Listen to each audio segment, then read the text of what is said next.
अगर आपकी सैलरी 15,000 रुपए या उससे भी कम है तो क्या सेविंग करना संभव है? शायद आपके दिमाग में अभी यही सवाल घूम रहा है। हर महीने पैसा आता है और कुछ ही दिनों में खत्म हो जाता है। कभी किराया, कभी राशन, कभी मोबाइल रिचार्ज और कभी अचानक कोई खर्च, और महीने के आखिर में आपके पास कुछ भी नहीं बचता। लेकिन सच ये है कि सेविंग सिर्फ ज्यादा कमाने वालों के लिए नहीं होती, बल्कि सही तरीके से मैनेज करने वालों के लिए होती है। सोचिए, अगर आप हर महीने सिर्फ 2030 रुपए भी बचाना शुरू करें तो एक साल में वह एक अच्छी रकम बन सकती है। और अगर सही सिस्टम बना लिया तो 500 रुपए से 2000 रुपए तक भी सेविंग संभव है, वो भी 15,000 रुपए सैलरी में। सबसे पहले आपको समझना होगा कि आपका पैसा जा कहां रहा है। ज्यादातर लोग यह गलती करते हैं कि वह खर्च तो करते हैं लेकिन ट्रैक नहीं करते। महीने की शुरुआत में एक छोटा सा प्लान बनाइए। मान लीजिए 15,000 रुपए सैलरी है, उसमें से पहले फिक्स खर्च निकालिए, जैसे किराया 5,000 रुपए, खाना 4,000 रुपए, मोबाइल और ट्रांसपोर्ट 2,000 रुपए। अब आपके पास बचते हैं 4,000 रुपए। यही वो हिस्सा है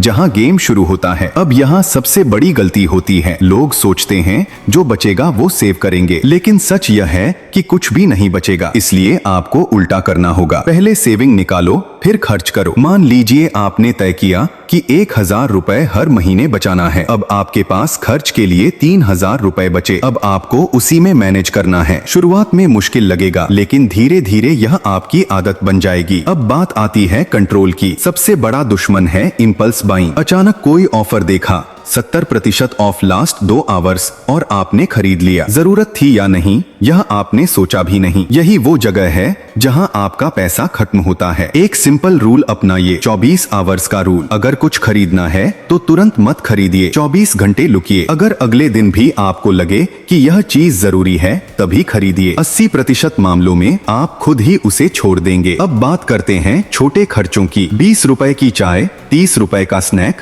50 रुपए का ऑनलाइन सब्सक्रिप्शन। यह सब छोटे लगते हैं, लेकिन महीने के अंत में यही 100 रुपए 2,000 रुपए बन जाते हैं। आपको इन खर्चों को पहचानना होगा। एक काम कीजिए, अगले 7 दिन तक हर खर्च लिखिए, चाहे वह 10 रुपए ही क्यों ना हो। जब आप इसे देखेंगे तो आपको खुद समझ आएगा कि पैसा कहां जा रहा है। अब एक और powerful trick, cash envelope system. अपने पैसे को अलग अलग हिस्सों में बांट दीजिए, जैसे खाना, ट्रांसपोर्ट, एंटरटेनमेंट। हर कैटेगरी के लिए फिक्स अमाउंट रखिए। अगर किसी कैटेगरी का पैसा खत्म हो गया तो उस महीने उस पर और खर्च नहीं। यह तरीका आपको डिसिप्लिन सिखाता है। अब बात करते हैं इनकम बढ़ाने की। 15,000 रुपए सैलरी में सेविंग करना मुश्किल है, लेकिन नामुमकिन नहीं। फिर भी अगर आप थोड़ा एक्स्ट्रा कमा लेते हैं तो आपकी सेविंग तेजी से बढ़ सकती है। आप छोटे छोटे काम शुरू कर सकते हैं, जैसे मोबाइल से कंटेंट बनाना, ऑनलाइन टास्क करना या पार्ट टाइम काम। रोज 1,200 रुपए भी एक्स्ट्रा आ गए तो महीने के 3,000 रुपए से 6,000 रुपए बन जाते हैं, और यही पैसा आपकी सेविंग को डबल कर सकता है। अब एक माइंडसेट की बात। गरीब और अमीर में सबसे बड़ा फर्क सोच का होता है। गरीब लोग सोचते हैं